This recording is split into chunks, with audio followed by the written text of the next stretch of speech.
Hey guys, I posted a photo on my community tab of my YouTube channel saying today might be interesting. Well, it wasn't, at least not with regards to that photo. That photo was of a Scott 6T11 rear projection television that was being auctioned. I did not win the auction. Now, I do have one, but this one was in much better condition, but it just went for a little more money than I was willing to spend, considering I would have to drive to Milwaukee to get it and pay the auction fees and sales tax and all that. Plus, I already have one, so I hope whoever got it restores it, or at least maintains it, because it was a very nice one and a blonde finish, which are pretty darn uncommon, if not rare.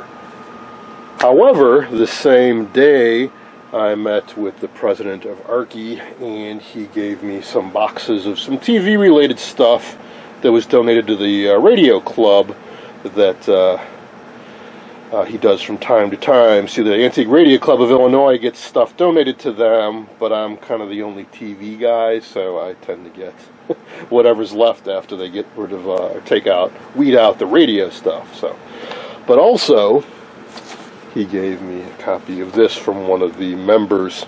Now, I'm sorry, I am terrible with names, but what this is information, part of a training course, I believe, for the Tektronix test pattern generator I picked up recently. And if you recall, I really didn't know much about it, and I was struggling to use it. Well, this explains what it can do, all about video signals and the various components of them, and what some of the terms mean, like Genlock, setting up a Genlock studio. So I will be reading this for sure. Thank you. Thank you. Now, these other boxes, we have 2 boxes of service manuals and a box of TV-related tubes. I hope you guys don't find this boring when I just go through boxes of stuff. But I figure, hey, I don't know really what's in these, beyond what I got from a quick glance. So I figured, hey, while I'm going through it, I might as well record some video for any of you who might be interested in seeing some examples of vintage stuff. So we have a box of used TV tubes and a box of what looks to be service-related info from the 1950s. Let's get to it. I'm a little mixed on original service info in that it takes up space and it needs to be stored such that you can actually find stuff when you need it. I have limited shelf space, and some of these are dupes, but it's also really nice to have hard copies of stuff when you're, for the exact set you're working on. It's nothing quite like having a hard copy. A low-res scanned copy that you print out at home, it's not quite the same. So, let's see what we got. We have a almost a complete 1950 set of most often needed Beatman service info. I think I have all of these, but very nice to have. Let's see, do we have? No, I don't think we have. I believe the 59 and 60 have the Predicta service info. These are a little bit earlier, but definitely sets I have worked on or will be working on are covered in these. They usually lag by a year or two, so like in the 1950 edition, there might be some 1949, like here, Admiral 20A1, 20B1, 21A1. I've restored a number of these sets. The Beatmans are kind of interesting. So Sam's Photo Fact, which we'll be looking at, they would actually buy something and reverse engineer it and drop their own schematics. Riders also publish service info, and they would work with the original equipment manufacturers and republish their service info. Beatmans would cherry pick original service info, as it says, most often needed. So it certainly doesn't have every model and every set, but they do have some, and some of them are blueprint. the old-time technique of making prints that are inverted, where it's blue background and white the details. So is this essential to repairing something? No, but it's cool to have and to flip through and to reference. So I will compare this to the set I do have, and if I am missing any volumes, this will help complete them, and I'm sure I will have a use for some of these. For example, this is a Zenith porthole set, and it might actually be the one that's sitting on the workbench next to me right now. So how much cooler is it to work off of a blueprint than some printed out, scanned low-res copy?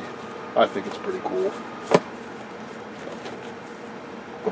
Getting cold again, so the heat is on. Let's see, a couple more Beatmans here. Let's just start going through from the end. So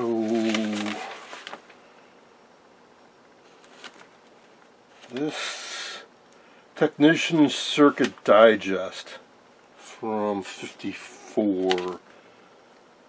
I have seen these before, so I guess there was yet another publication competing with Sam's and Riders and Beatman. This was a big deal in the 40s and 50s. This stuff was meant to be serviced, and it needed to be serviced regularly. So this is a big industry of, and you can imagine, to go along with all the service info, there's a whole industry of service parts. Not just tubes, but the condensers and resistors and getting tuners rebuilt and all this stuff. That was a big deal. As time went on, things of course became less repairable, and there was a lot of consolidation. For example, by about 1959, Riders was no more. Sam's is the one that's still around to this day. You can go to Sam's PhotoFact website, you could order anything going back to volume 1, either scanned or hard copy. It's pretty amazing. So this is more Technician's Digest. Copyright 1953 by Caldwell Clements Inc. New York. Well, I'm really not that familiar. I think I've seen these before, but I'm really not familiar with this company. These look to me like they are reprints of the original manufacturer schematics. They may have added their own stuff, like just troubleshooting tips and alignment tips and whatnot. An interesting color scheme. So some of these are greenish, some of these are reddish, but that's some nice quality illustrations in there. Or these are actually, I imagine these are photographs that they added some annotations to. It looks to be organized by year and then by manufacturer, so I'll have to weed through all these and maybe catalog somehow to figure out exactly what all is in here. Oh, I think I saw one of these for sale on eBay, and I was thinking about bidding on it. It is a wall poster, fold out of picture tubes.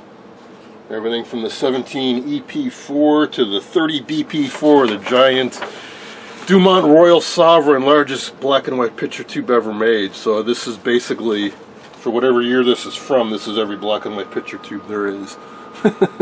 With basic info, with the basing and voltage ranges and whatnot. I might just have to hang that on the wall somewhere.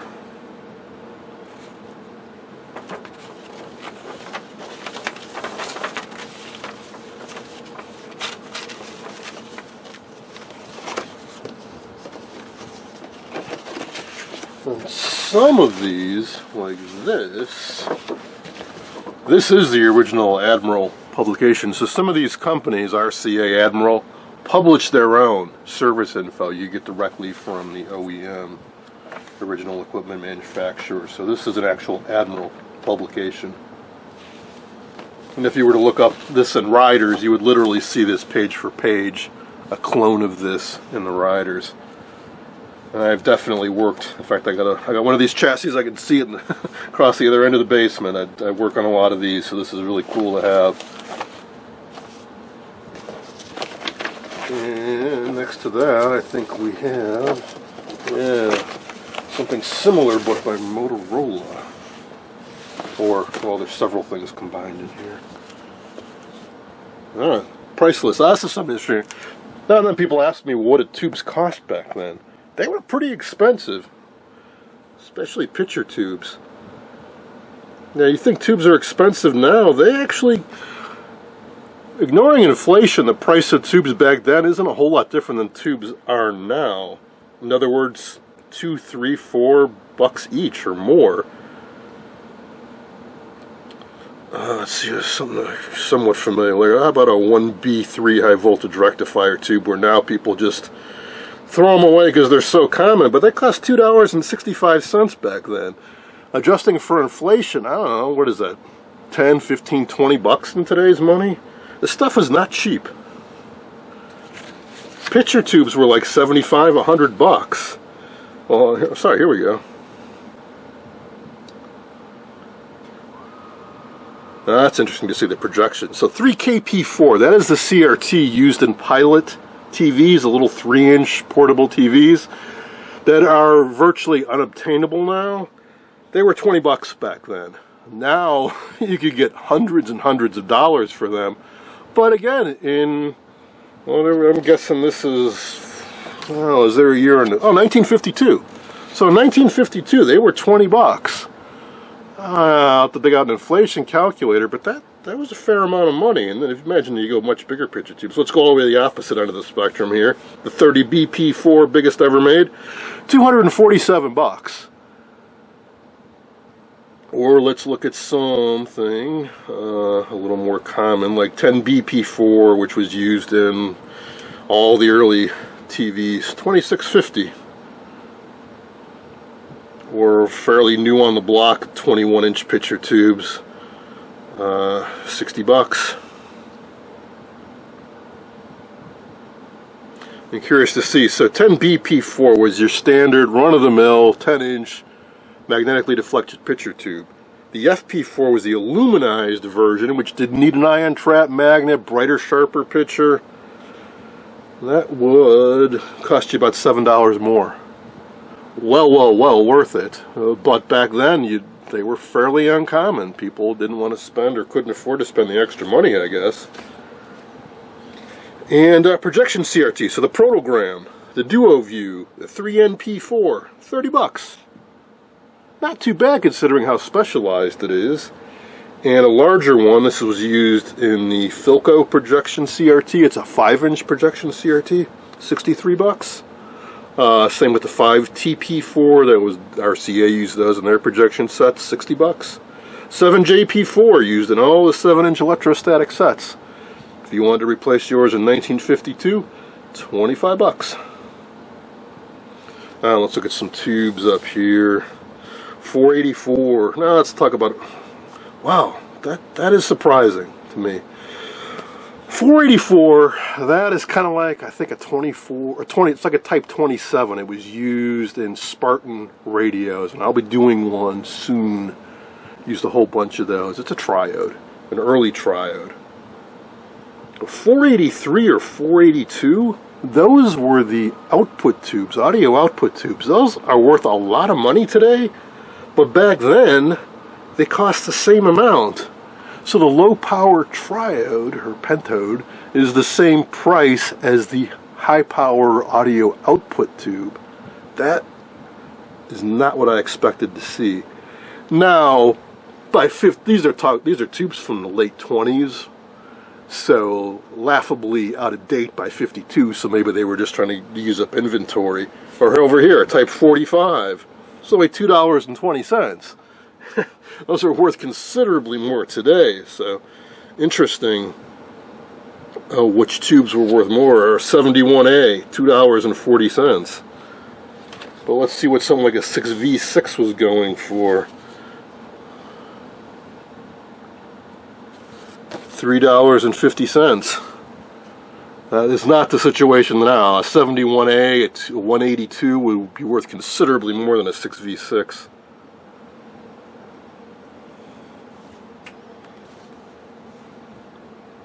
I'll try to find the most expensive tube on here.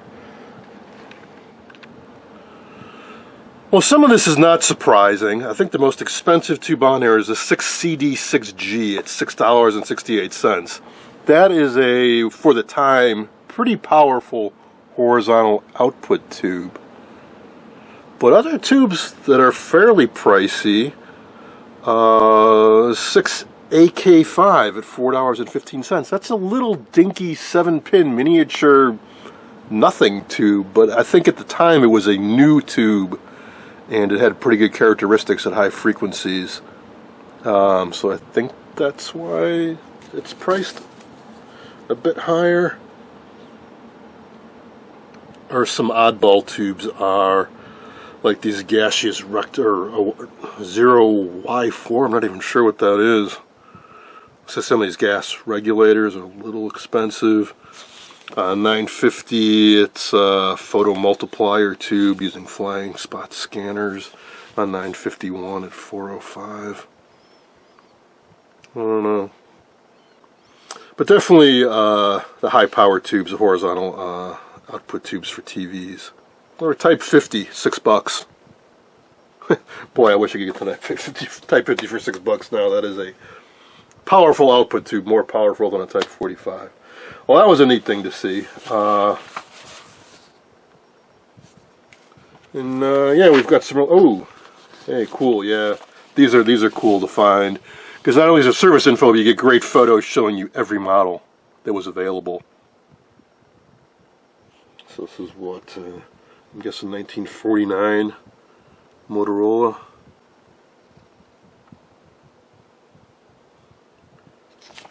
Cool stuff. Motorola had made really nice service info too. They had nice grayscale photos of the chassis.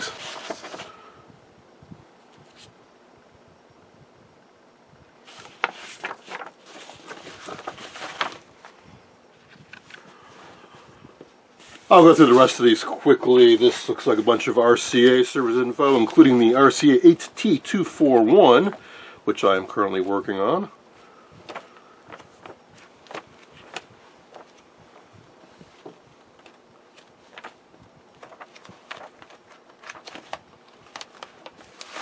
Again, it's nice. Some Sentinel. It's great to get these because you see examples of what all the models look like. See posts all the time online where somebody posts a photo of an old TV and they say, hey, can anybody help me identify it? That's one way to do it.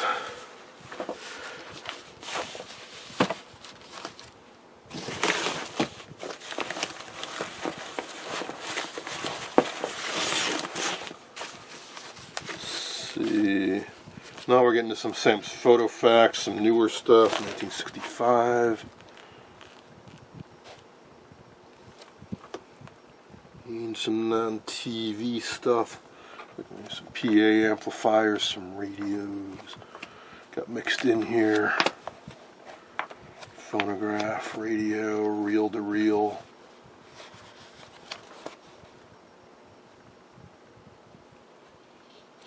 Portable TVs, real mixed bag of stuff. So that's a tough thing. Yeah. If I needed info on one of these, I can't look through this whole box every time to fish for something. So if I want to make any realistic use of any of this, I need to catalog and sort this stuff so I can find it. Filing cabinets, of course, are very handy. So Sam's, you could subscribe to this, and every month or however often they publish this, you would get the new stuff, the new sets. And part of that would include supplemental stuff. So you go onto eBay now, you get a Sam's Photo Fact or whatnot. It probably won't include this, which are addendums, updates, whatnot to various things. They made mistakes occasionally, or there were production changes in models, and this would include that stuff. And it's nice to have these because you get this information. It tells you, hey, what's in this folder, what's what model, what brands and what models are covered in this, and it tells you what's going to be in the upcoming one as well. Obviously, a staggering amount of info to absorb and to catalog and to go through. You can imagine we're talking about years and years and years worth of service info, every make, every model. It's crazy. I bet some of these were never even opened. Inside of these packets, you would have these individual little packages for each model, and within that is the actual service info. If you've never seen a Sam's, so you get a big envelope like this with the folder set, and within that is the actual individual model. Within this is this, which is the actual final information that you want. All the fold-out stuff. And these are nice to have because if you get the scanned copy online, it's going to be on individual 8.5 by 11 sheets, but the originals folded out into 3 sections. You imagine if you print this out, and ideally you'd want to trim it and then tape them together so you get one big fold-out schematic. Nice if you don't have to.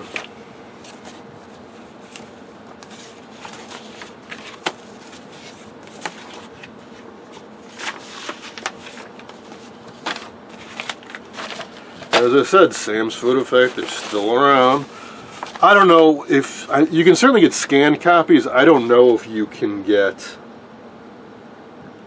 actual hard copies of like the original stuff printed out back in the day. Bendix. So for sure I want to go through these and cherry pick any for upcoming projects that I have.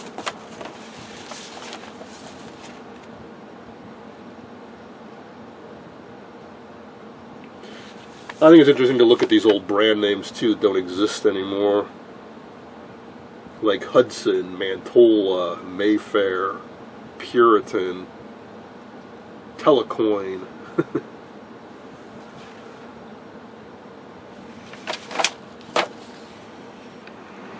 All these folders I've been going through in this box are right when TV was starting to explode, like 49 into 1950.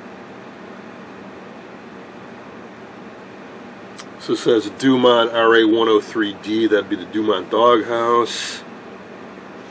Motorola 12 TS, so these are like 1950s-ish. Still round CRTs, but they're shortly they'll be becoming rectangular. These RCA models. This is all 1949 stuff. There's some more Zenith portholes in here.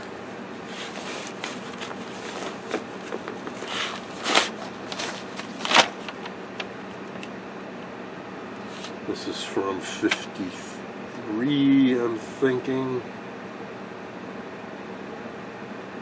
No, a little earlier than that. Maybe 51.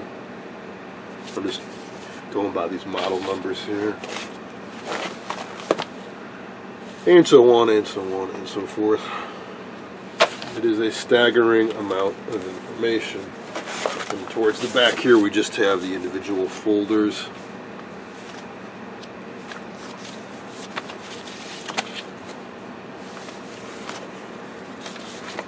Interesting. Teleking. What if that was just sold as a bare chassis and you used your own cabinet? Seems kind of odd.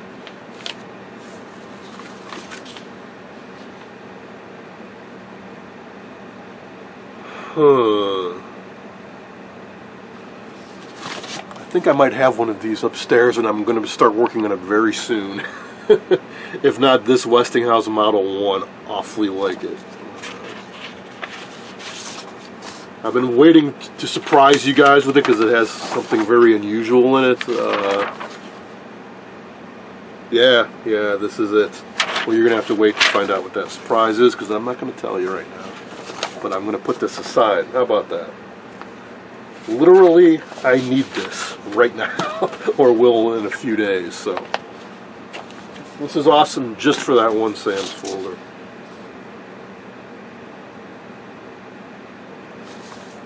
Oh, there's some cool looking sets in here.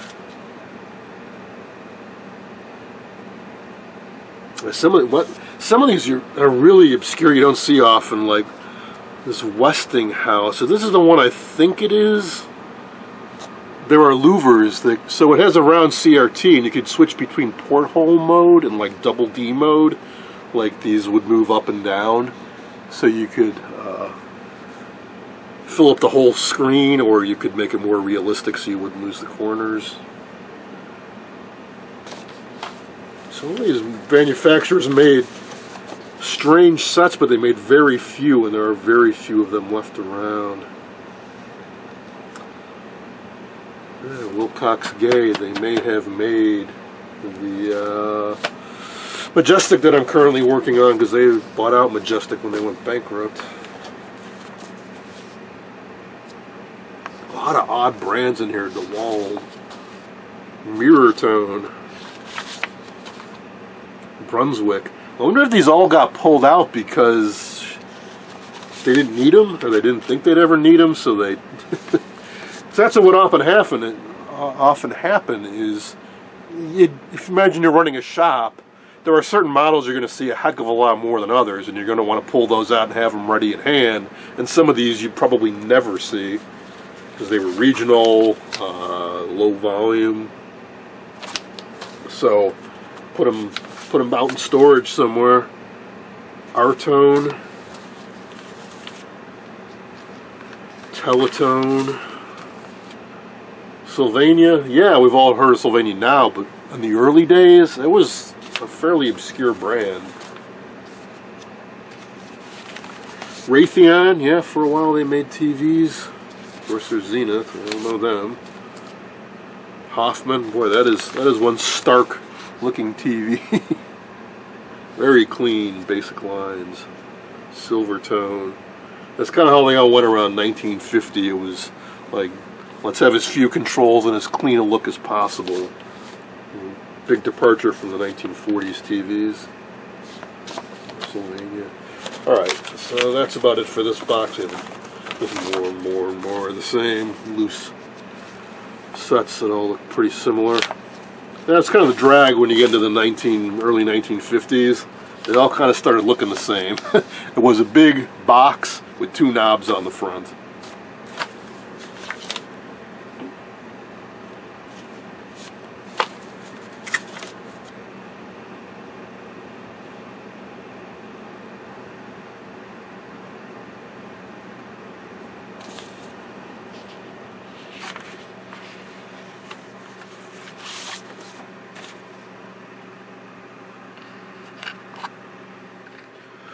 Ooh, this gave me pause because this is something a little different. And I wonder if that's why the folder is red, because this is a color TV. It's a tabletop color TV, early 21-inch, CTC5. These are hard to find. Early color TVs in general are hard to find. The tabletop, you really don't see very often. I think it might be a metal cabinet. I've never seen one of these in person. Collectors like them. Well, early color sets are, of course, collectible, but these are small. So, because a lot of these early color sets, most early color sets are big, and it's hard to collect a lot of them because they take up a lot of space. So nice if you can find a small one. Scott. There's an E.H. Scott TV. Not quite the same as the chrome chassis Scott radios of earlier years, but yeah, E.H. Scott did make TVs.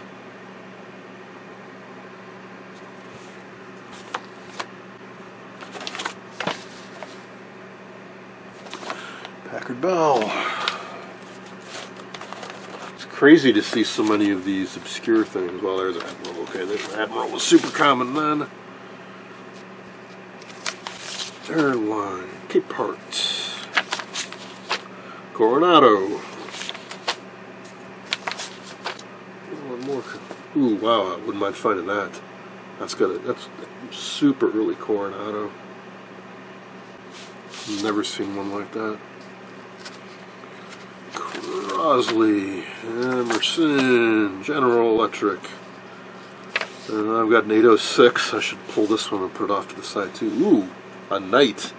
How many of you have ever seen a Knight TV? I bet none of you, including myself.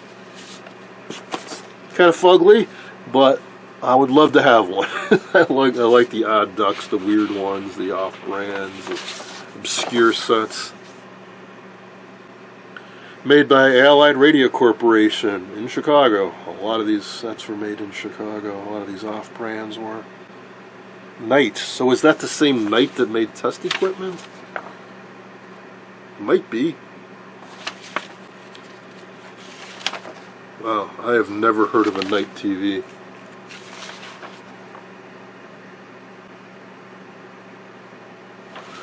Well, add that to my bucket list. What a strange design, too.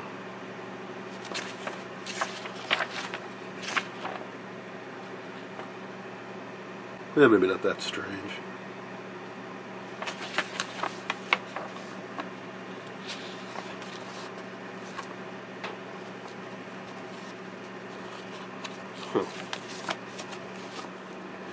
Let's just go through the last few here because I want to point something out. Here's a mech. And a Muntz. Muntz, infamous for having the most minimalist TV designs possible. Their early sets weren't quite so horrible though, because you just couldn't get away with having so few parts and still having a functional TV. But yeah, that's pretty stark. But even so, it's got a dozen tubes or so in it. 17 tubes. Yeah. This is before the days of multifunction tubes or high gain tubes, so you just had to use a bunch. But what I wanted to point out was, in the early days of TV, everybody wanted to have at least one TV to sell. So you see things like Hallicrafters or National, companies that made communication receivers or radios or whatever, but everybody had to have a TV, at least one TV. A lot of them didn't make them. They'd buy them from generic, no-name companies, and they'd rebrand them and they'll put the International logo on it. But National didn't make this chassis very likely. Somebody made it for them. Well, that turned out to be a lot more interesting than I thought it would be. I thought it was going to be all sort of mid-50s stuff, all those boring, boxy sets, but the late 40s stuff, pretty interesting. All right, so one more box and we'll get to the tubes. So this, I was informed, was some cherry-picked consolidated service info. So this is just Admiral, I do believe, and it gets into newer stuff too, and it looks like it's across the board Admiral TV, phonograph, so mostly TV. And I've come across other service shops that organized it this way. They'd go through all those SAMs, and rather than organize it by year, they would take them all out and reorganize them, shuffle them, and put them by brand. I suppose that made them easier to find. Now we're getting into uncharted territory. I'm not sure what's in these. Sam's also put out these 3-ring binders, so you could take the folders out of those mailers and reassemble, collate them however you like into these. So that's what we have in here. It's Sam's put into with this 3-ring binder. So this is 1950. November 1950.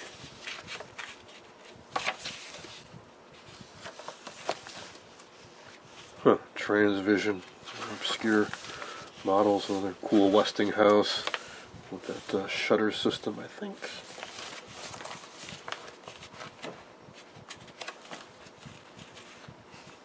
Hallicrafters, it's a pretty uncommon model. Might be Bakelite. They didn't make very many models, and they didn't make them for very long. 5051 might have been the end for them. Could be wrong, but I don't know. Early Sylvania. You sure don't see those. So Sylvanias with a round picture tube that do not come off in the bottle. It's funny. It was just a guy posting this exact set, literally this model with these knobs and everything, on Facebook over the weekend, saying that he couldn't find any information on it. It was really rare, and he was asking quite a bit of money for it. Here you go. There's the Sam's photo fact for it. Weird how the stars align sometimes. I do have that model, I believe, so I should pull that one out too.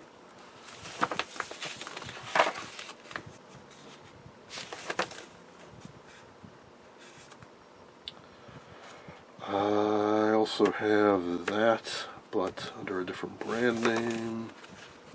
So that's mostly what I'm eyeballing these for, is to see any that I have these sets and I will be using this service info. Boy, that's an ugly looking DeWalt there, because it's a lot wider than it needs to be. A little hard to see maybe when there's like an extra few inches on each side. Kind of like these cabinets where they have a small picture tube and a gigantic cabinet. Kind of off-putting.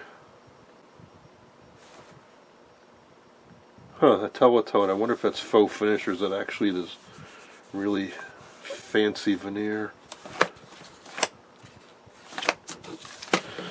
Alright, 2 more to go, then we'll get to those tubes. Or actually, no, this is... Ooh. I forgot these things. This is one folder. These suckers expanded as you added stuff to them. So this is one massive folder. I think I should have broken it down a little bit more. It's so large. It's a little hard to manipulate. More 1950, September. So I wonder this. Well, they're not in chronological order. In alphabetical order? Yeah, I think so. We go Olympic, Packard Bell. Hey! I don't think I've ever held an actual Sam's photo fact for a Predicta before. Not particularly rare or anything, but that they get snatched up pretty quick when they do show up. I'll definitely have to extract that. I mean, I have the original Philco service info that I usually go off of, but it's neat to see it. Philco Big Light 7-inch set. Yes, this is alphabetical from 50 into 51, it looks like. And starting from O, and I'm guessing it's going to go to Z. Or S, anyways. Sonora.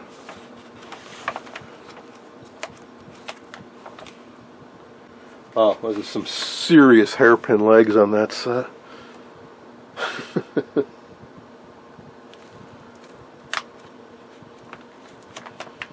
Well, it's kind of a drag because where's the rest of the album? Where's from S to Z and where's everything from A to O? But at least we have this chunk. Now, Sam's photo facts aren't especially rare. If you go onto eBay, there are hundreds and hundreds of them. But you're going to expect to pay a few bucks at least per copy. And, of course, the work to search for them and to wait for one to show up that you need. So I am very grateful to have these. And, honestly, I am quite surprised. At even just a few minutes of looking through these, I found half a dozen for sets that I have that I'm going to be restoring in the somewhat near future, which is pretty remarkable. So, thank you for providing these manuals. Alrighty, the tubes. These are all used, I think. So, who knows how much life they have left or if they're good or not, but let's at least see what we have. Some I recognize right away, like this has got to be a 6 BG6, and it's a little worn off, but I think that's what it is. Or it could be a 6 CD6. Can't quite tell, but anyways, an early horizontal output tube for sure. I think we have another one here. That's definitely a BG6G. A lot of the early magnetically deflected TVs used that. Well, they all did in the late 40s. Before more types came around. We have some Compactrons, which generally I don't need, but there are always a few types I'm keeping an eye out for. We have some shunt regulators. You can see how big they get after a while. And these are the early ones, the 6BK4, 6BK4A. You really don't want to have a 6BK4 with no letter, because I think those are the ones that could kick out the X-rays down in this area. Later ones, they re-engineered them a bit, maybe added some lead to the glass. This one feels a bit heavier to provide some X-ray shielding. Oh, this one's definitely heavier. 6EN4 is the later one. This is right on there. This tube in operation may produce harmful radiation. This is what started the scare about TVs producing X-rays and color sets. What is this? 6DQ6. This is what predictors use, the 17-inch ones. The keyway is missing, but the tube still might be good. 12DQ6. The 21-inch sets use these. Another 6DQ6. And it's an Arvin. I've never seen an Arvin branded tube before. Interesting font that they used. I'm pretty sure I've never seen an Arvin TV in the flesh. I don't think they were sold in the Midwest, really. And the shunt regulator. You get the idea. There's going to be a whole bunch of horizontal output tubes and shunt regulators and such. What's this guy? 6BY5. I'm not sure. Looks like a dual something or another.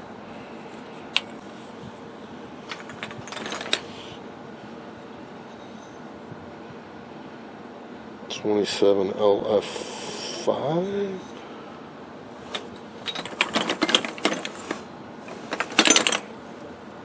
E26 HF transmitting tube, I do believe. 6BG6, yes. RCA. And good old 1B3. High voltage rectifier. The shields. I went through a box not too long ago where there were a bunch of these tubes in there. Green shield.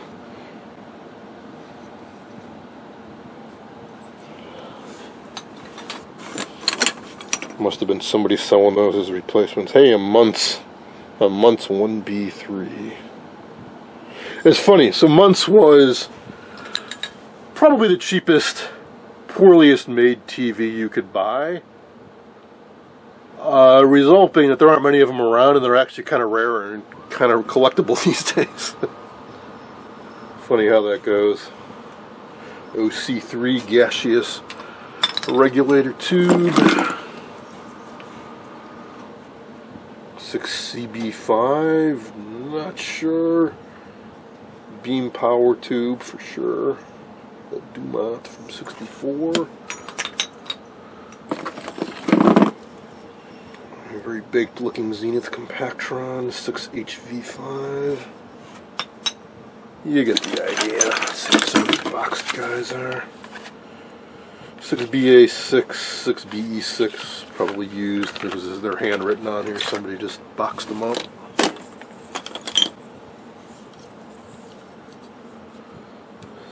GW6, 12DQ6, more horizontal output tubes.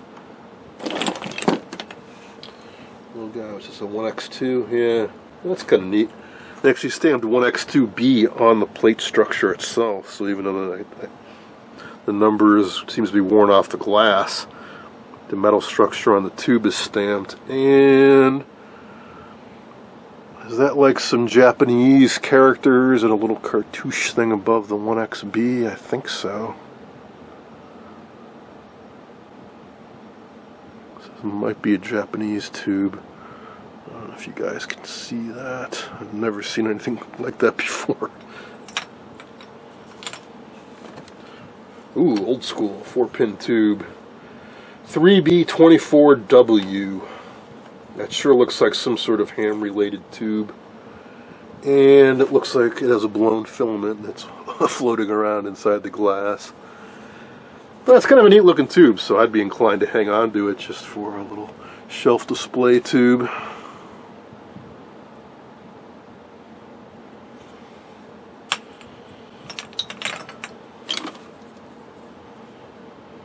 Compactron. It says right on there in case you weren't sure. 33 GT7 means nothing to me.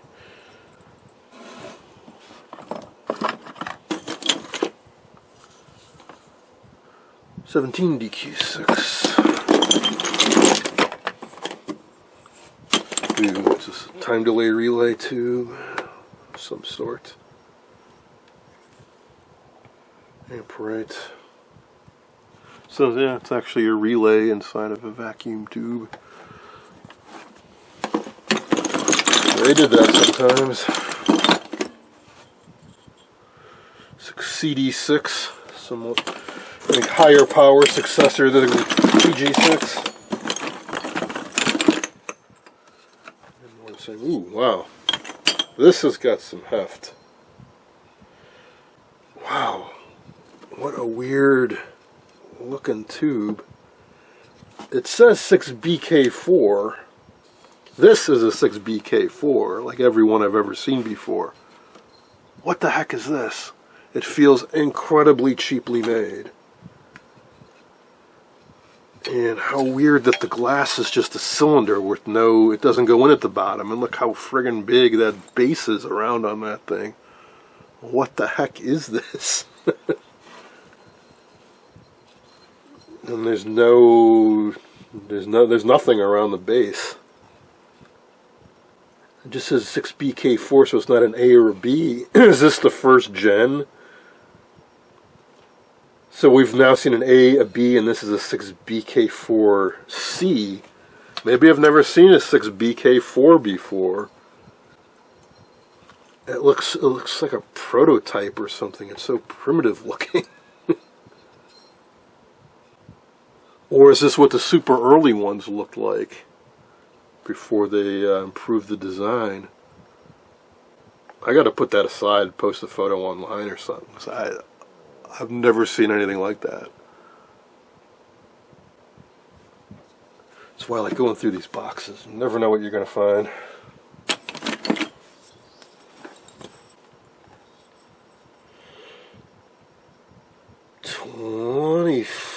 E5 Matsushita. I don't know what that is.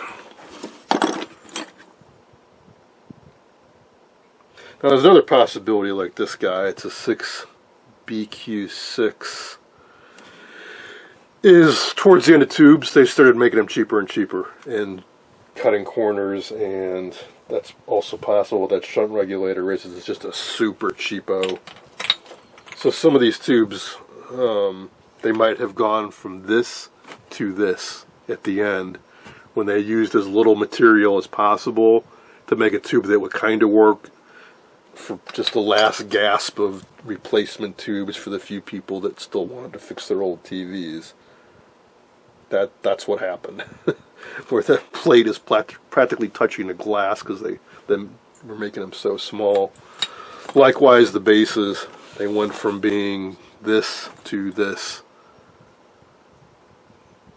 Cut down manufacturing costs, materials used. And of course the ultimate was this, where there's no base at all, it's just pins coming out of some glass.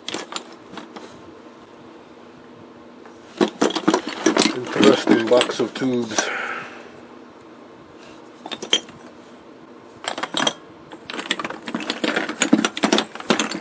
That's about it.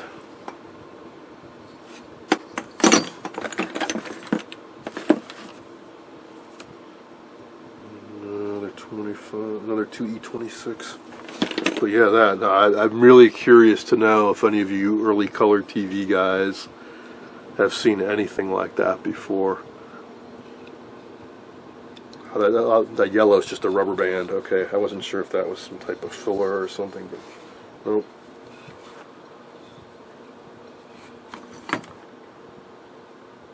Alright, that is going to be it. Hope you enjoyed this look through a whole bunch of service info and with me rambling endlessly and some used TV tubes. Thanks for watching.